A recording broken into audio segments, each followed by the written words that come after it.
We are the Sports Junkies, here for another NBA edition. I'm Davey. And I am Jordan. Today we're sponsored by my favorite bobblehead, Rodney Hood. Mr. Hood, please sponsor us. Yep, we're just waiting for the email back for him to give us full sponsorship. Yeah. So we'll get that soon. He likes us. He does. It's actually probably a pretty rare bobblehead because it's not that known. No. So, but today we're going to be talking about top 5 centers in the NBA for the 2021-2022 season. And this one was tough as well. I think every single one of these has been tough when you get to the top 2. But I think with our top 5, I think we're going to have some controversy here. I'm excited to see what yours are. So I'll let you start us off. I think you said it right. The centers, I don't know, it was a little bit harder than I thought. There's more good centers out there than I was thinking, I think. Yeah, it was tough. But it was a fun list. So, let's get to my number 5 center. He's our own Utah Jazz, Rudy Gobert. You gotta roll that R. Gobert. Rudy, Mr. Gobert, the Stifle Tower, as we call him here in Utah. He means a lot to the team. Obviously, the team doesn't perform as well without him. I don't think he's the greatest center. I criticize him all the time that we need more points out of him. And until he can figure that out, I don't think he's worthy of his contract. But I do think he's one of the better centers, if at all, at least defensively in the league. Right. So defensively, that's kind of where I'm looking at this. He clogs it up. He changes the game defensively. But he's played 44 games. I know he's had a couple injuries here. And this is where I dislike it most. He's only giving you 15 points per game. It's just not enough points per game for someone that is always usually the tallest player on the floor. Yeah. Like you got to get more than that. We got to get more than that out of you, Rudy. Not a great free throw shooter, 68.9%, so he's under 70%. Hack a Gobert. Yeah, you can literally hack a Gobert if you wanted to. Yeah. You know what I mean? You need to come back, hack a Gobert. Like, that's who you're hacking on the Jazz team. So, his field goal percentage is ridiculous, though, because the guy will only shoot within about 3 feet of the basket. So, I mean, 71%. he's hitting for the year. 71%. So, I don't have a problem with that. Obviously, 14.8, near 15 rebounds a game. I do like that as well. So, he's worthy of making my list. So I got Rudy at 5. Okay. Number 4, Nikola Vucevic. Not Jokic, but Vucevic. 52 games played, been healthy, been giving his team some good numbers. He's at least 18 points per game. 3 points per game more than Rudy. So you can rely on him for a little bit of offense. And he'll shoot the 3. He shoots it okay for a big guy, near 32% from 3. So his field goal percentage, 47.4%. And he does shoot from the free throw, from the foul line, better than Rudy as well. He's near 76%. And he'll give you 11 rebounds a game. That's good. So I think he's a good player. He has better numbers than Rudy, which is why he's one step ahead. So Vucevic, number 4. Okay, interesting. This one is an honorable mention. I couldn't put him in here because he didn't play 40 games, but Bam Adebayo is pretty good, and he's got statistics that match people that I have on here, but he's under 40 games. So, X-Nay, see you later. Maybe next year, buddy. The Jordan rule. The Jordan rule. Even on a COVID-infested season. Yes, I know, I'm crazy. But I found a lot of people that have played more than 40 games. Number 3, Cat. Karl Anthony Towns. This guy is a monster. I hope he can work his way out of Minnesota because he's going to die there. And he's too good to die there. 52 games played, 24.4 points per game. That's impressive. Gives you near 10 rebounds per game. Free throw, 82%. That's amazing. 81.9%. Let me do you one better. 3-point percentage. Okay. 40.9%. That's crazy. 40.9% from a big man. And 52.2 field goal percentage overall. So this guy packs a punch. Those of you that are watching this channel watch and love the NBA, so you know what I'm talking about. Karl Anthony Towns is always in the question when it comes to centers every single year. Do you agree? Yeah, absolutely. 100%.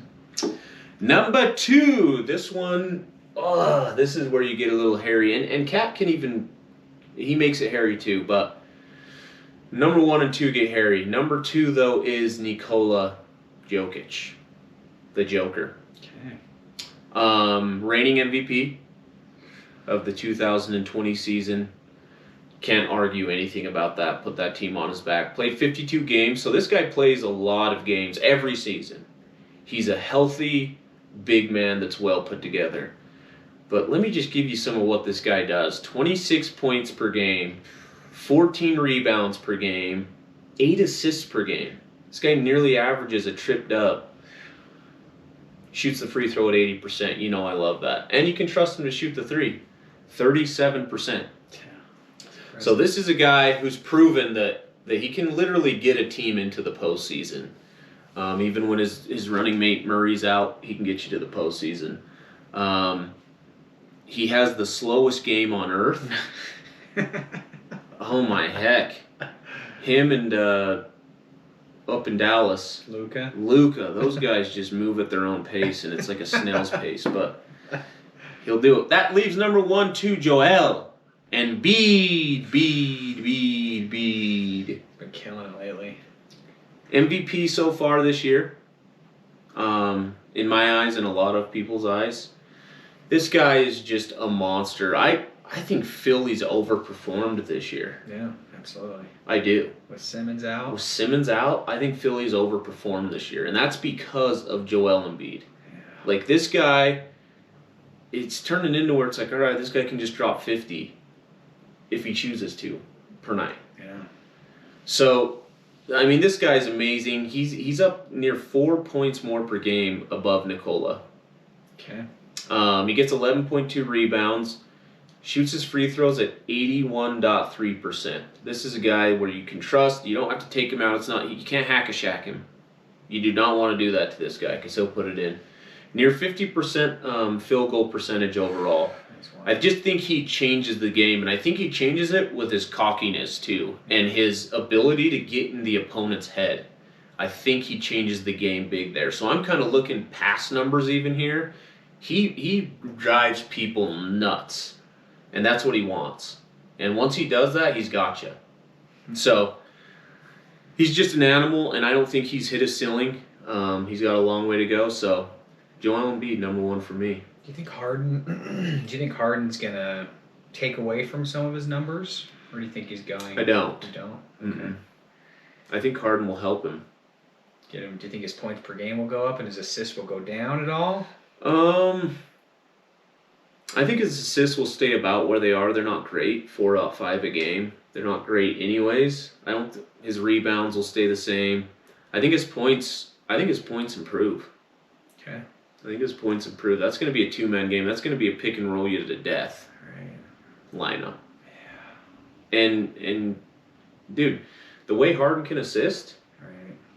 I mean, we've seen him make great players out of people just rolling to the rim and throwing lobs. Like somehow this guy can get assists.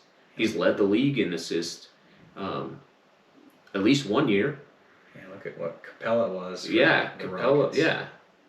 I mean, he's a completely different Capella than he is right now, and I even think Ice Tray does well at that too. But I just think Harden perfected that. Harden got Clint paid. Yes, he did. He got him 100%. And Got him paid. Capella's kind of dropped off a little bit. Yeah. This year specifically for the Hawks. Yeah. So I think it helps Joel. I think all you have to focus on right now is Joel. Yeah. You're not going to be able to do that when Harden comes in. You're just not. I don't love that they had to give up Seth Curry. That's tough. That was tough. I mean, that makes Brooklyn better. But you kept Tobias. Yeah, you kept Tobias. And Thibault. Yeah, and that's what they really wanted to do. And they got rid of a player who wasn't playing. Right. He's basically on strike. Yeah, So, basically on strike. you know what I mean? It's a win-win, but I think he makes him better. Okay. Anyways, I would love to hear your list and how it can differ from mine, because it always does. Yeah, I like to shake things up a little bit. My number 5, I'm first of all breaking the Jordan rule. And this player, I just love his intensity on the court. I love what he brings in the playoffs. I love his confidence. Number 5 is going to be Bam Adebayo. Yeah. And this guy every year, he's definitely been a little bit more injured this year. But every year this guy wants to be in the conversation for Defensive Player of the Year. I mean, he was there with Simmons and when Gobert was winning it, and he was saying, look, I can guard 1 through 5. Gobert can't. And honestly, it's true, you know, and that's what Simmons, that was his big thing with becoming Defensive Player of the Year, is he's like, I can guard 1 through 5. Yeah. Gobert can't. No way. Yeah. So, Bam's number 5, 18.6 points per game, 10.2 rebounds, 3.5 assists. 52.4 field goal percentage, and 75.2 free throw. Guy doesn't shoot threes, but I don't think with the Heat, as we see number 1 in the East, tied right now. Doesn't shoot threes at all? No. Really? Yeah, or at least he's missed every single one if he's taken, because he's at 0% for the year. Yeah, I'd imagine he's just not jacking them up. Yeah. But they have some shooters on the Heat with Tyler Hero, Duncan, Jimmy.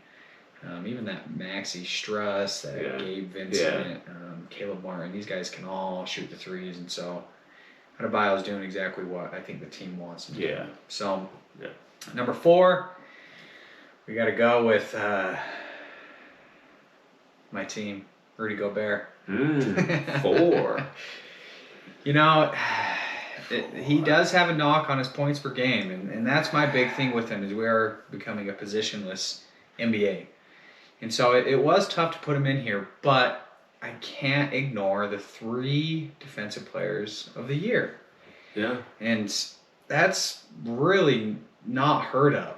Yeah. There's, Dwight did Dwight it, Howard. and I think that was it. Yeah, I mean, that's a tough one to go get. That is really tough. And this guy coming into the league, I believe, I don't know if maybe Bull broke it, but he had the highest wingspan of any player coming into the NBA. I think it was 7. He's long. Yeah, 7'9".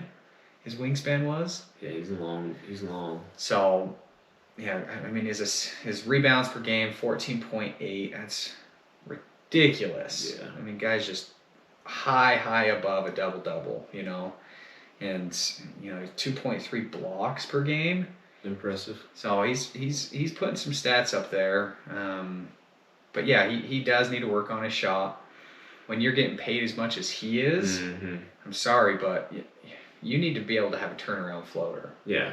So if he could have that turnaround floater, I mean, skyhook. I don't care. Something. Do something. You can't break the top 3 without that. No, you can't. Right? No, not at all. So Gobert, go practice your shots. Yeah. Someday, hopefully, you'll make it on my top 3. I agree with you on my number 3, Mr. Towns. And yeah, this guy has got to get out of Minnesota. They got a good team around him.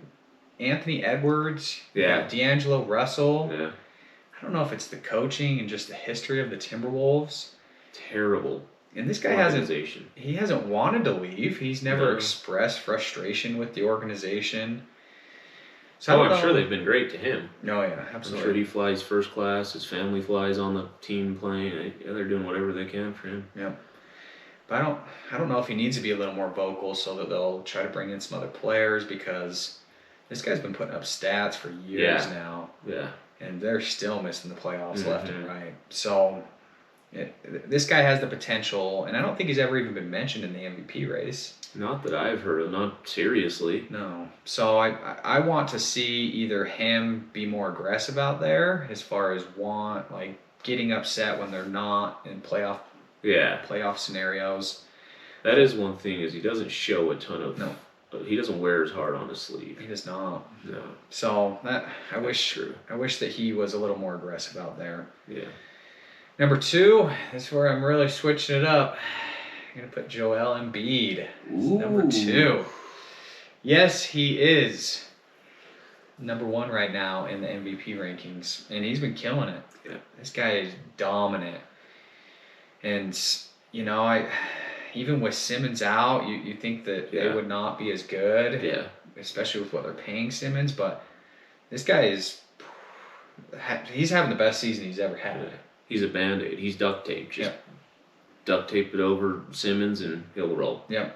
And this guy shoots about an inch off the floor, hitting threes, everything. He can dribble. He really does it all. So he's definitely up there. I think you said all the stats. So, very, very good there. Mm-hmm. And then my number 1, and I'll explain why I put him above him, but it's the Joker. Yeah, I can't come at you with an argument that would trump you there. I just can't. It's a good call. I mean, that one was tough. It was really tough. Tough. It's pick your poison when you're trying to pick these two, but Jokic, I think his 3-point percentage is really good, but his field goal percentage 57%. This guy is efficient. And the way that he's adjusted his game to his injuries, and his little floater that he does, his little jump back, was because he got injured. And so he developed that shot from that. So just seeing how this guy can adjust. He also lost weight before last season. He came out and was just skinny. It might have been before this season. I want to say he played every game last season. Yeah. Very, very efficient. That's rare for a center. Right. Rare. Especially his size. And the guy's not built. You said it. He's slow. Yeah. So the biggest reason that he is above Joel is because he's not as injury prone. Okay. And longevity, playoffs, everything. I've seen Joel get hurt in the playoffs a couple times. Yeah. And not be able to finish. And so that's why I'm putting Joker above Embiid. And so you don't trust the process? Don't. Once we see Embiid go through a full playoffs and not get hurt, not have a slight meniscus tear, something like that, I have a tough time putting him above Joker. So I wanted to talk to you about Vucevic. Yeah. Were you thinking about putting him on your list?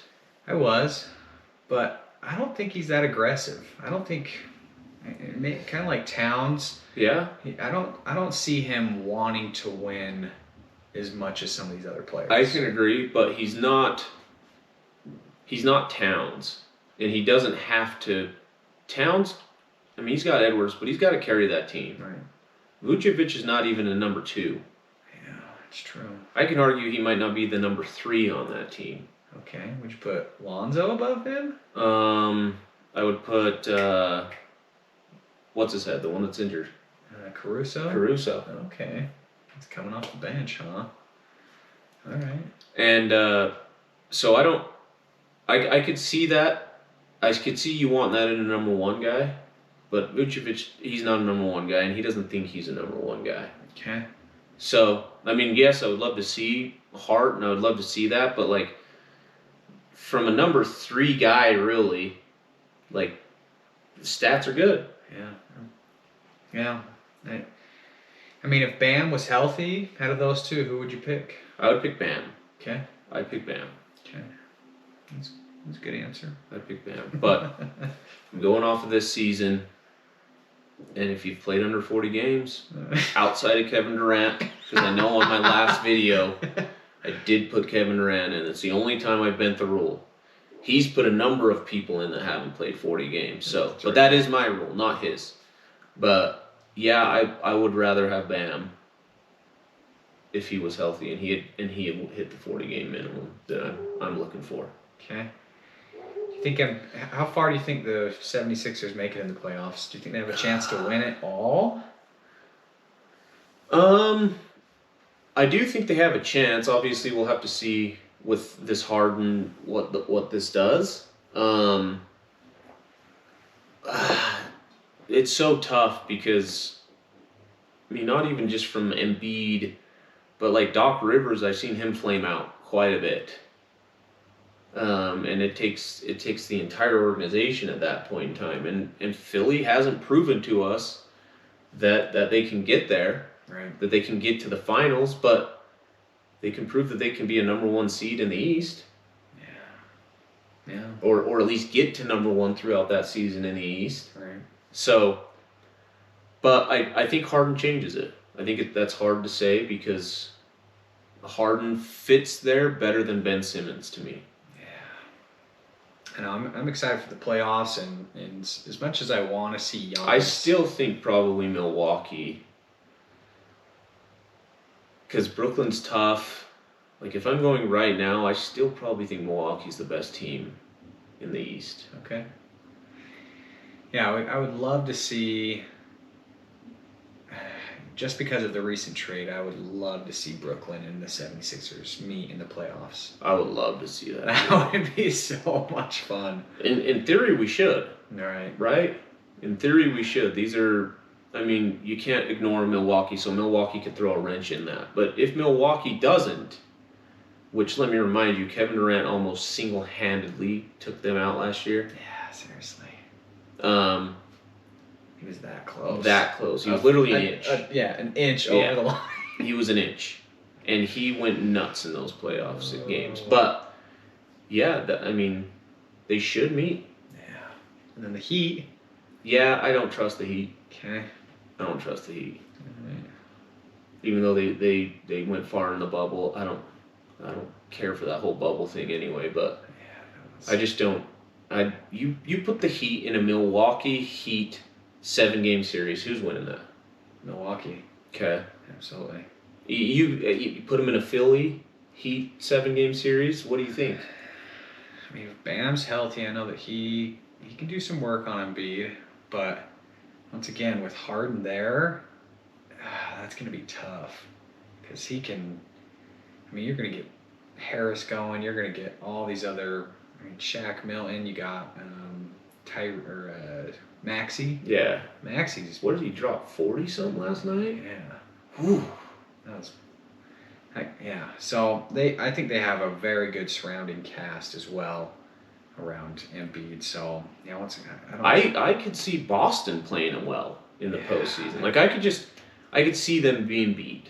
Yeah. Like I know they have a fair record right now in the East, but you put someone in a 7-game series. These are all 1-game series that everyone plays right now. The regular season is just, hey, I play you.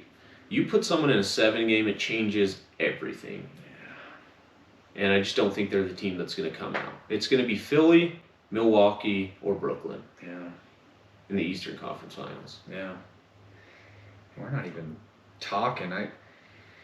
I was debating putting Mr. Jarrett Allen in here. Yeah, I like Jarrett Allen.